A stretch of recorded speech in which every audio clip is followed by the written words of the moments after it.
Hey, everybody, welcome to another episode of Allure of the Poor, sponsored by Gersina Wines. I am your host, Lori, and today we are continuing with the downtown Paso Robles vibe, and we have Stilson Cellars with us today, and Deb Stilson is stepping in to tell us all about the wine, the winery, downtown, all the good stuff. So welcome, Deb. Thank you. Thank you for having me on. Absolutely. So my very first question always is the origin story. So how did you find your way to wine? What made you decide, wine is a cool thing to do? Well, I've loved the wine for a long time, but what I think where our story begins is finding our way to Paso. We had the opportunity to come to Paso in 2011. We were actually following my in-laws who had moved to Cambridge in 2010.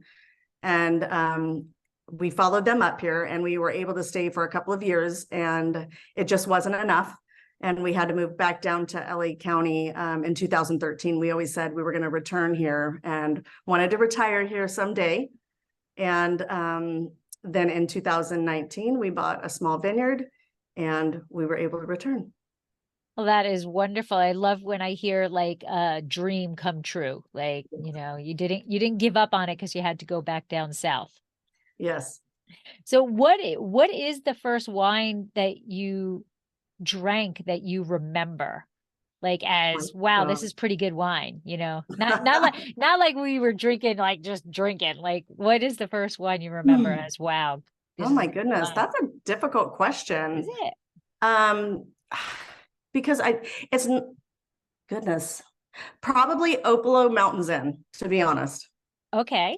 All Because right. that I felt like whenever you went to the grocery store, because back then I didn't know there was such a place called Paso, right? That you can go get great wines. But when you went to the grocery store, if you were going to pick up a nice bottle of wine, I felt like Opalo was very consistent. It always tasted great to me. So Mountains Inn was kind of the go-to. All right. All right. And yeah, it's incredible how when we first found Paso, we literally found it by accident. So my husband wanted to live in Northern California. I wanted to live in Southern California, and we were like, well, let's find this Central Coast thing and see what it's about. And then, whoa, this is a great place, and it's hard to leave once you find it. Absolutely. Absolutely. So the vineyard you found is in the Geneseo district. So like just for people who are listening, I talk about Paso and the 11 districts or sub AVAs, nestled AVAs, however you want to say it. But tell us about this specific district and how can you describe it the best as what that district has uniquely? Ooh, I don't really know the intricacies of the different districts. I know that we're one of the farthest on the east side, so it definitely is warmer over here. We do get some morning fog, but not as much as the west side does get. I'm sure that there probably is a possibility that some people could possibly dry farm out here, but that would be a struggle. So we do irrigate. We irrigate as needed and not just on a timer, because we want our roots to dig down and get in the soil. But it is definitely drier and hotter out here on the east side of Paso. Right, absolutely. I believe it might actually even be the warmest in terms of that Winkler scale thing. I think it is technically that warmest district. But that to me, that warmth and that heat makes you be able to grow a lot of grape varieties and ripen them fully to both, the sugar levels and the phenological, the physiological, everything, the acids get there. So I think it's a great benefit to be out there in the east side. Yes. Mm-hmm. How big is the vineyard site? So our property isn't large. It's 5 acres, and it does have a house on it. But so we have a block of Cabernet Sauvignon, and then we have a block of Syrah. When we purchased it, it had a block of Zinfandel, where the Syrah is now, but it really was struggling. And I'm not sure if it was the way it was planted or how, but And then we have a very large olive grove as well. Do you make olive oil? Yes. Mhm. Nice. How did I not know that? I don't, it's because it's not, I mean, it's not a focus. It's just a fun extra that we get to take part in, but it's not what our focus was. Oh, But yeah, all we right. do sell the olive oil in the tasting room. All right. Well, next time I'm in, I'm going to be bringing my bread and ready to dunk. There you go. Absolutely. So when you came up to Paso to fulfill your dream, of your vineyard site, how did you even find this vineyard? Was it like, realtor.com? Like how did you how did you come across this vineyard? I was on Zillow a lot. I was on a lot of the sites. We had a realtor up here that was looking for us as well. We had found a couple of different properties. We were looking at an 18-acre parcel, kind of up by San Marcos Road, but it didn't have a house on it. My son his plan was to move up and to become the winemaker. And so that's kind of what we needed. It was a house on it as well. And then honestly, we just got lucky. Like I said, I found it on Zillow. I made an appointment. I thought we were meeting our realtor here, but it was just us and the owners. He thought I was the realtor. I'm not sure, but we ended up meeting and putting in an offer in that day, and it closed 20 days later. Oh, nothing like spinning that around quickly. Right. And that was August, the end of August, it closed escrow. And then, right around the corner, we were pulling grapes. And then right around that corner, we were pulling olives and learning everything really quick. Were you looking for the olives also, or was that just a bonus? Yeah, that was just a bonus. I can imagine 5 acres, dealing with the 5 acres, or how much is it is under vine? It's probably almost 2. 2. That's and a lot. it's about almost an acre of olive. Okay, so that's a And lot. we also have like 15 pistachio trees and 75 almond trees, and we have pomegranate, and it's very planted. Oh, well, okay. So tell Cole, is Cole the one who lives there? Yeah, we both do. We both Oh, you do. both do. Okay. Yeah. Well, if you ever see somebody sneaking around getting pistachios, olives, or whatever, just Just look the other way. It's you. yeah. Awesome. All right. So I just talked about Cole a little bit, but so like Stilson Cellars is truly a family affair. So tell us about everybody who's involved in making Stilson Cellars, the winery. So the corporation, Stilson LLC is owned, or Inc. is owned by myself and my 2 boys. My sons are 26 and 24, Cole being the 24-year-old. What happened was when we were up in May of 2019, Cole was with me and we had gone up to Cambria to visit my in-laws who still live there. And we had done some wine tasting, and then on the way home, I was just kind of being facetious, to be honest. And I said, well, if you want to change your major one more time, why don't you learn how to make wine? I'll buy a piece of property, plant vines. After you go through your schooling, the vines will be ready. We'll learn how to make wine. I'll have an endless supply of wine. And about that time was when I would be ready to retire, is what, in my mind, that was the plan. And so fast forward September, October, or August, we closed escrow on this place.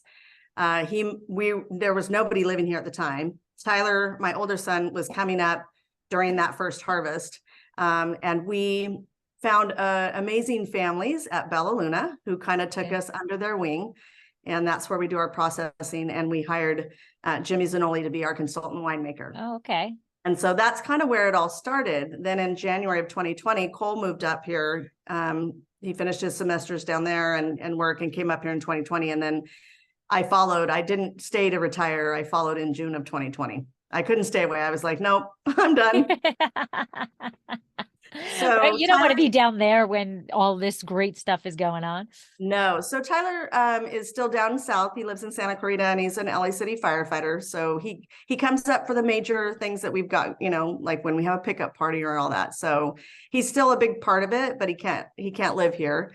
And then Cole, he has now taken over as the winemaker. He's learned so much from all of the winemakers that are part of the 2 families at Bella Luna, and they've literally taught him everything. That is something that I think is spectacular about Paso, and honestly very unique. Yeah. I don't think, I could be wrong, but I don't think that there's very many wine regions out there that winemakers are willing to divulge their so-called secrets of, of winemaking to the next generation or to the people who are trying to learn about it like they do in Paso. It's just so, giving it forward or passing it on in Paso. Very, very well said. And honestly, I have to say that I think that you're correct, that I don't picture another place like Paso that would have that type of feel in this industry. I think Paso is what makes it unique. The people here are that way and genuine.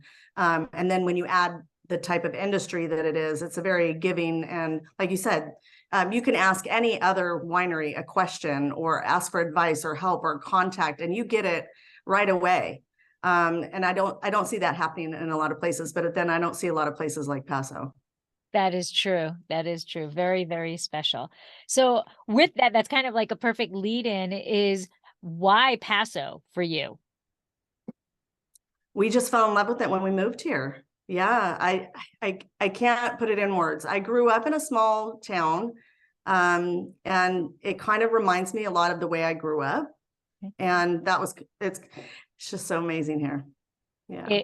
It is. And I know I ask everybody from Paso that question, and it's like, it just is spectacular here. There's just so much to do. And I agree. The people are the best here. There's just no ends if or buts about it. I like to say that it's a tiny little bubble inside California where people are not Californians, they're Paso Roblens.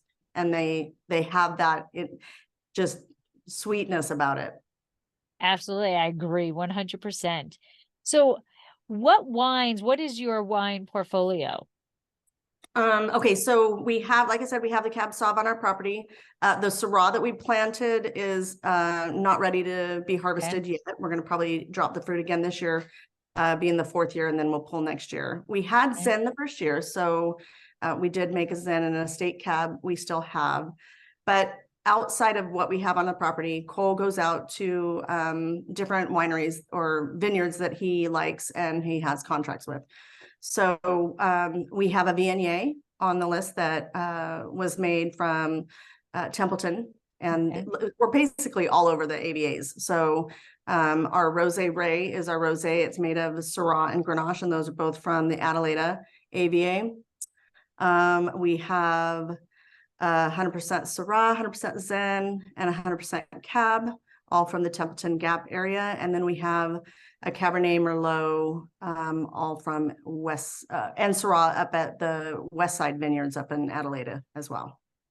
And so these contracts have been in place and continual every year. You've established this relationship. 21, 22 was when he wanted to move a little bit more to some West Side grapes. We did have a Coalescence, which is a Cab Merlot blend that both of the grapes, the Cab and the Merlot, came from Stillwater, so still on the east side. But yeah, we're kind of all over the place, to be honest. But he's kind of finding his niche on what he wants to do, and every year he adds a new grape that he wants to play with.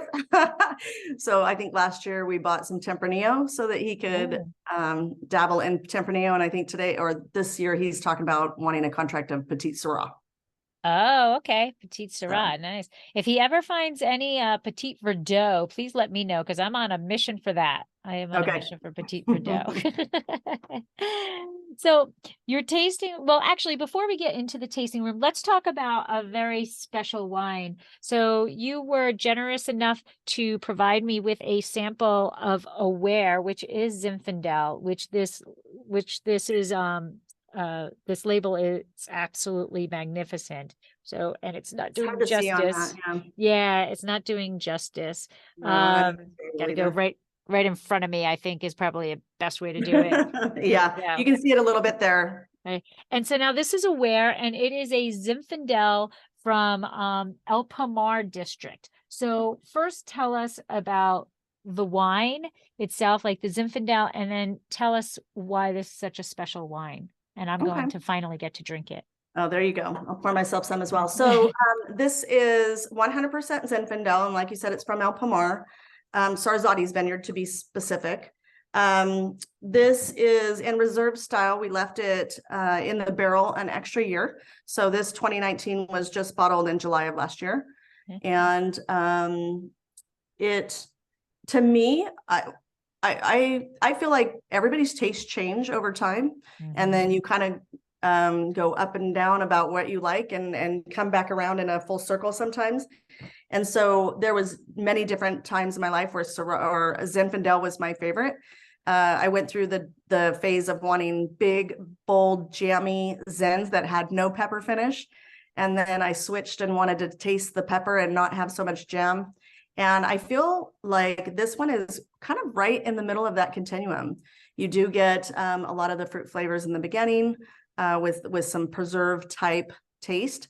And then I still get some nice white pepper at the end. It has a smooth finish because it was in the barrel that extra time. Neutral oak, not to give it any tertiary additives, but just to kind of soak in it. Well, I do get the white pepper. I also get beautiful baking spice on the nose. And there is like kind of like that plum, the dark plum, you know, on the nose and on the palate. The one thing, and I agree 100%, Mike and I both went through a stage of Zinfandel where it was in your face Zinfandel, and you know the glass was like, you know, a foot away from your nose, and that pepper was, you know, this is Zinfandel, you know. And our palate has changed also. But this, I agree 100%. It is right smack in that middle because it has the beautiful fruit that Zinfandel can be generous with, but it's not in your face. You know, it's not jammy. And that's one of the things that people think about when it gets too hot for Zinfandel, that it can be too jammy. This is beautiful. It's the spice that is in it, and then the body is fantastic because it is not such a full-bodied Zin that you feel like you're drinking a meal. But at the same time, the acid in it, along with that tannin structure, provides a nice body that lingers on your palate. So 2 thumbs up to that.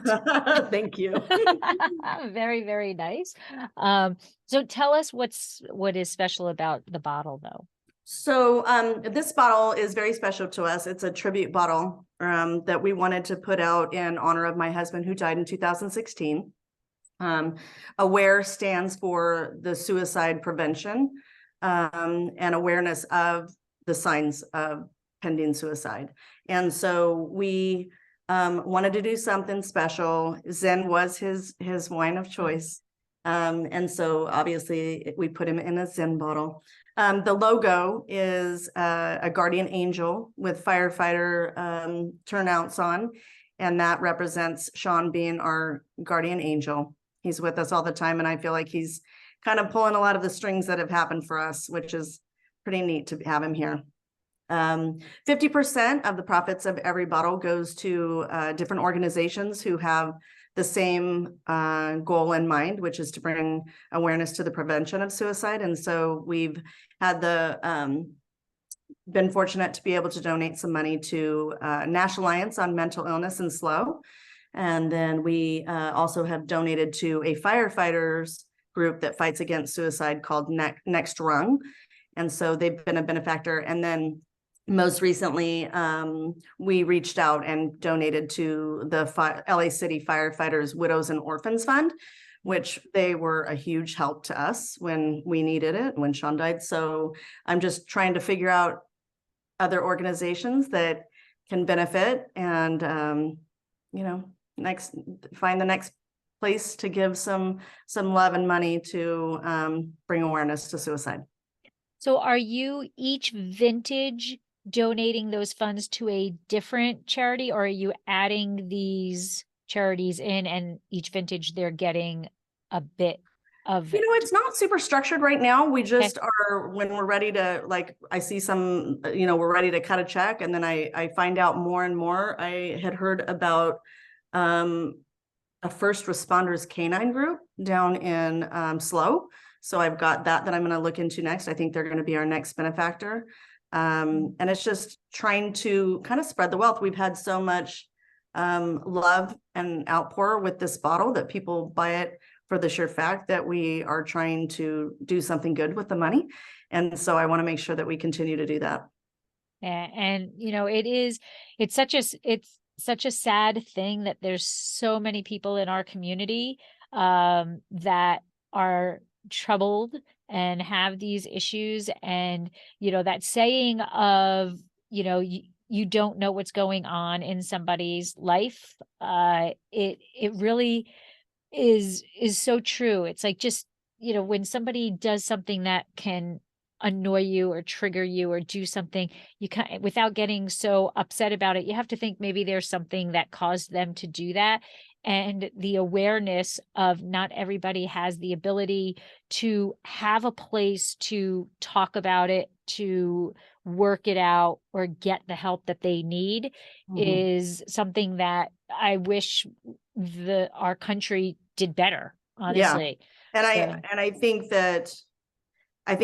they're moving in that direction. I know that for different careers, there's definite difficulties with your job. And I think that firefighters and first responders specifically, they don't, their departments don't have a great way to deal with the trauma that they are dealing with on a sometimes daily basis, which is called compact trauma. And so I hope and wish that all the fire departments and all of the, you know, different first responder outlets are starting to take a little bit more serious look at not just physical illness, but emotional, and be able to give their people what they need when they need it, and make it not such a stigma of being able to talk about it and just, okay, let's go to the next run. Let's buck up. Right. And so is there potentially Zinfandel back in the future on the estate? No, I don't think so. Where the Zinfandel was, we planted Syrah. Right. I do have an empty block that I was kind of hesitating on planting anything yet. So you never know what we're going to do next. But right now, I'm just waiting for my Syrah babies to be picked and have a good glass of estate Syrah. Right. Fantastic. And you said this is your fourth leaf? Third leaf. Third leaf. Yeah. Oh, well, Yes. maybe another Rosé Ray too. Maybe. I want to keep some grapes because I want to test them this year, but yeah, we'll probably drop the fruit this year on that one. And now we are going to be talking about Rosé Ray on television in June for Rosé Day, but I just love the name and I love the story behind it. So why don't you just share a little bit about your Rosé? Okay, so obviously we don't take anything too seriously, hence me poking at my son about getting a real career or finding a major he could stick with. Along that lines, in the beginning, we took on the red wine, you know, we're learning how to be vineyard owners, learning how to be business owners, learning how to work for ourselves and make wine. And my boyfriend kept saying that we needed a rosé. And Cole and I we weren't ready. We weren't ready to take on something new. And he kept pushing it. And so I finally said, well, then we're going to call it Rosé Ray, like thinking he would drop it. His name is Ray. And he's like, okay. And I'm like, okay, oh, great. So backfire. Yeah, backfire. Okay. So then we're going to put your picture on it. And I found a picture of him without his hat on, his bald head. And clearly you can see, if you know Ray without his hat on, you can tell he's on the bottle. And I said, well, your face is going to be on it. He goes, okay. And then the designer, who we've worked with since the beginning, he knows his personality, and he knows that Ray has tattoos all over. So he goes, do you think he'll mind if I tattoo roses on his face on the bottle? I said, I'm sure he'll be fine with it. And then so roses on the face, the gold label, jazzed it up and makes it nice and pretty, but it is a picture of Rosé Ray. And that is a rosé of what? It's 93%. This vintage year is 93% Syrah and 7% Grenache. Oh, okay. Oh, I do love my Grenache. Fantastic. Delicious. Yes. All right. So let's bring us back down to downtown. So your tasting room is downtown Paso. Why you've got this vineyard, you have a house on the vineyard, you know, why choose downtown as a tasting room versus maybe having a tasting room out in the vineyard? Well, first, we didn't realize when we bought the place that we, due to zoning, we couldn't have the tasting room at on the vineyard. Oh, Yeah, because we're kind of in a neighborhood. It's not like a neighborhood, but it's it's called Ground Squirrel Hollow. oh, okay. And so there's different rules for what you can have where, and we didn't know it at the time. But honestly, picking downtown was really such a great opportunity. That feel of being downtown, I just absolutely love. Like the concerts in the park during the summer, I'm like literally at every one of them. We close at 6 on Thursday, and we will always close at 6 on Thursday because I will always be the one going over to the park, and I don't want to have to close on people. So it's just, it's that feel that I love. I love that people can just walk by and find you, whether they're walking from their Airbnb down the street or when they've had lunch and then they want to go get a glass of wine, they're just walking right there. So it's really just that down home feel that I talked about earlier. And do you think that like I find downtown is such a collaborative place. It's just, and I'm not putting anything down against the wineries that have vineyards because they're beautiful and they do their own thing. But I just think there's something special about how the wineries in downtown, along with the restaurants, along with everything in downtown, kind of just seem to work together. Like, you know. Well, I think it's because as opposed to being in the vineyard, the vineyards are a drive. They're beautiful. They're a great place to hang out for hours, but they're a drive. And so I don't think you get as much of that, hey, on your next one, go here. And I feel that we can do that so often that when people are just walking around downtown and we know that there's, down the street, a couple more, feet down, you can find another winery that's open today. It adds to that feel of working together and being collaborative. I think because we are so close by.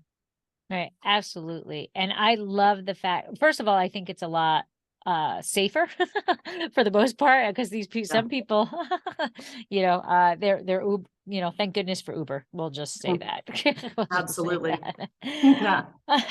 So now your actual tasting room is located on Railroad Street. So named because there's a railroad track there. And so tell us, how did you find that space? And it's such a cozy tasting room. And I don't know if I'm assuming you didn't paint the outside, but the stuff you did on the inside is incredible. It is such a beautiful tasting room, but I do love the colors on the outside too. So how did you find that place? We knew we wanted to be downtown. So we found a property manager to start looking for us. We didn't know how soon we were going to want to have a tasting room, but we did have them start looking. And we were fortunate that this place came available, and it was around, I think it was April of 21. So around, if you picture March, April, the COVID was starting to take less of a hold on people, and we could come indoors and not have to serve food. And we opened in the end of May of 21. And so it was like perfect timing for us. But finding that place, I do love it there. It's the green arms on the building and then the green trees behind it. Right. And then 2 times a day, you hear the train go by, one heading south and one going north. It's adorable. Yeah, I absolutely love it. And then what you did inside is absolutely beautiful. Did you design that? Were you involved? Like it's beyond beautiful in there. Well, it was me and the sons. So both Okay. the boys, and a lot of it is handmade. So the bar, my older son actually took the staves from our 2019 barrels where the wine was in 19 and 21. He took those barrels apart and made the bar. And then my other son, Cole, the winemaker, he was the one that made the tables. And then my brother-in-law made the big clock on the wall. So it was a family project, and kind of everybody gave a hand. Wow, you have some very talented children and family members. Yes. Yes. They are a jack of all trades. Mhm. That is fantastic. Because seriously, I would have assumed that was purchased or whatever. Everything in there is so beautiful, and like that could be another job for them. Like they could Right? sell that stuff. They could Yeah. sell that. Wow. So what do you feel is your favorite thing about the wine industry? Being able to drink wine every day. My fantasy was to have an endless supply of wine, and now I do. And I also have a job where I can drink all day long and nobody thinks anything of it. So, I mean, it's a good gig. It's a Yeah. good gig. It was the other day I was in there and people came in for a glass. I'm like, well, I guess I'll have one with you. Right. Right. Yeah. Yeah, it Yeah. is. The hardest thing is when people say, well, what's your favorite? And you're like, they're like my children. How can I pick a favorite? Right now, I feel like drinking this one. Next, Right. I'm going to feel like drinking that one. Right, Yeah. absolutely. My answer to that is always, well, it definitely depends on my mood, what the day is, what I did during the day. Like Yes. literally my mood determines what I'm willing to open but I you're right. It's just fun to be able to It's drink the all wine, day. right? It's the wine. It's all about that. Absolutely, absolutely. Uh, Yeah. Yesterday I had an interview, and I was speaking with a winemaker in Italy. So it was 10 a.m. and Nice. I'm drinking Italian wine with her. It's all good. It's all good. It's wine It's time anytime. Yes, it's work. It's absolute Yes, work. that's right. That's right.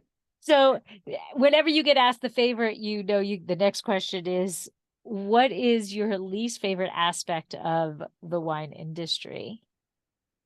Hmm. Yeah, I think it's that we're new to it still. I feel like we still feel very ignorant at times on things, just trying to figure out all the nuances. Right now, I can tell you not my least favorite part is the weeds. Everybody loved the rain, but Yeah. getting on top of the weeds, because otherwise they'll grow past the vines and the olive Mhm. orchard. So that's probably right now the thorn in my side. And yeah, absolutely. Everybody's like, well, how did the rain affect this vintage? Oh, it's not really the vintage. It's It's the everything else weeds. that's growing. Yeah. Yeah. Yeah. Yeah. And I think driving 41 back and forth over to Fresno and stuff, it was honestly the most beautiful to see all the wildflowers going, but It is. everything else is growing Yeah. also. This is definitely my favorite time of year. Usually though, it's funny when we don't get as much rain, usually by now the hills will have goldened up, right? So the green would have gone away for the grasses, the weeds would die or golden. And then you have the leafing coming out from the vines. And so at either time you've got either green or golden, or you have no leaves on the vines and you've got green grass. Well, it's literally the last couple of weeks, it's still holding on to where there's green on the ground. And then all of the foliage that's coming out. It's just so gorgeous right now. Yeah, it is a beautiful time. It absolutely is a beautiful time. So, what do you think is uh if what is the next step for Stilson? What do you see in the future for Stilson Cellars? No, I don't know if it's to get more property or another vineyard, or, you know, I I love this, and I love that my son found a passion that my other son always wanted to be a firefighter like his dad, and so he found his passion when he was 3. But finding winemaking for Cole, I think it was just such an amazing thing that I just want this to be like for good. I want to make sure that this is going to be, growing and getting bigger, and for him, for Eh, them. Not another major for him to go into?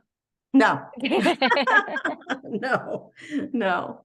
What I have to ask, what were his previous majors?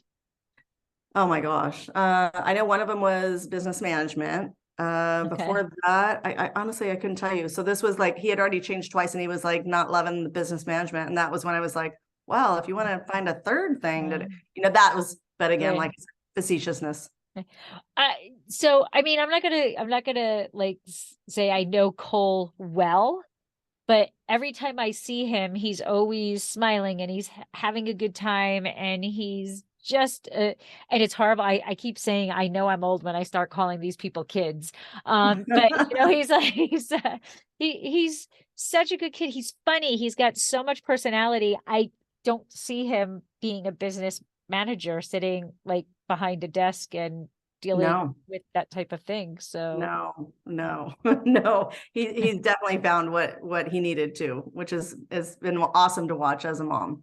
yeah, I bet. I bet. And how is he loving like just is he like a sponge and just bringing everything in from, you know, Bella Luda and everybody, you know, Yeah, Zanoli yeah, and he does. everything?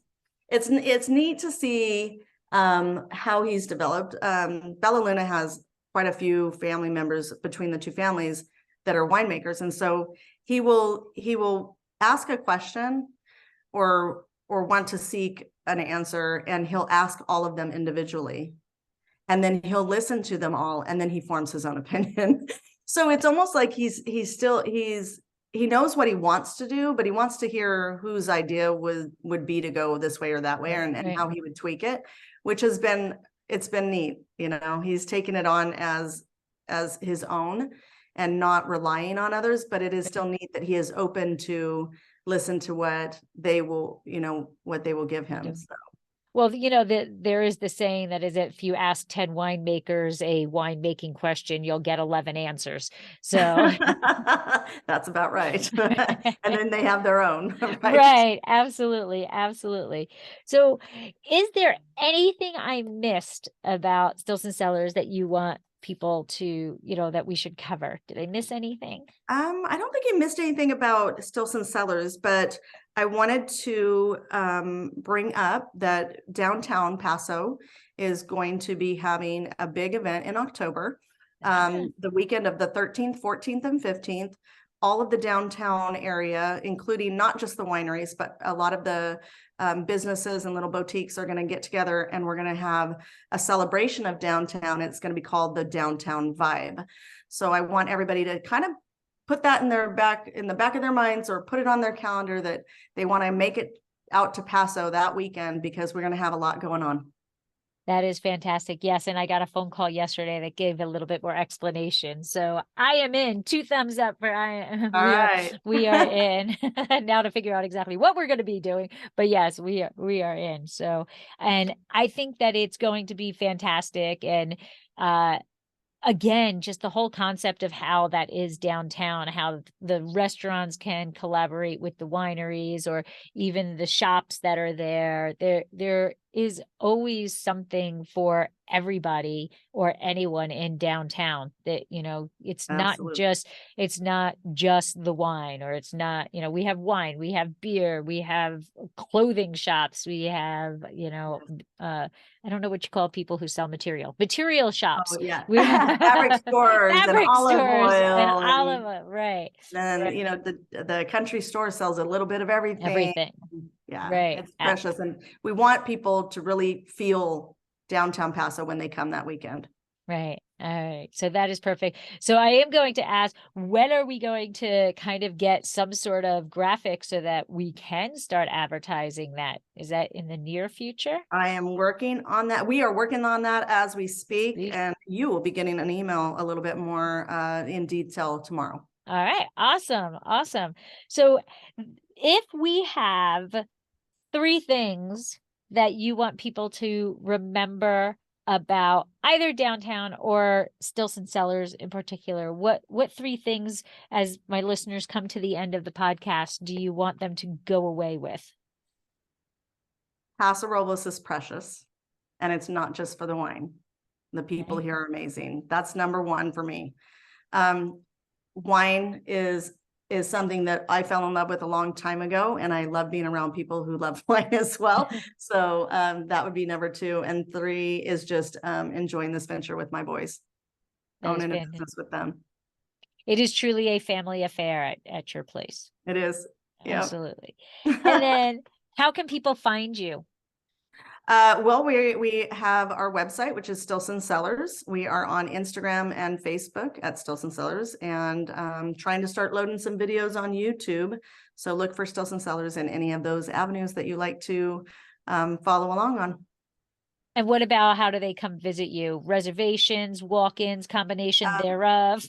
Some people like to do reservations, so we do have a reservations button on our website. Some people would rather just wing it, and we take both. So either make a reservation and come in or don't, but we're at 1005 Railroad Street, downtown Paso. And in a free parking area. Oh, we have a free parking lot. Yes, we have our own little parking lot, which is a plus sometimes for downtown. Yes, absolutely, absolutely. And then you also have you do have food available in your place, right?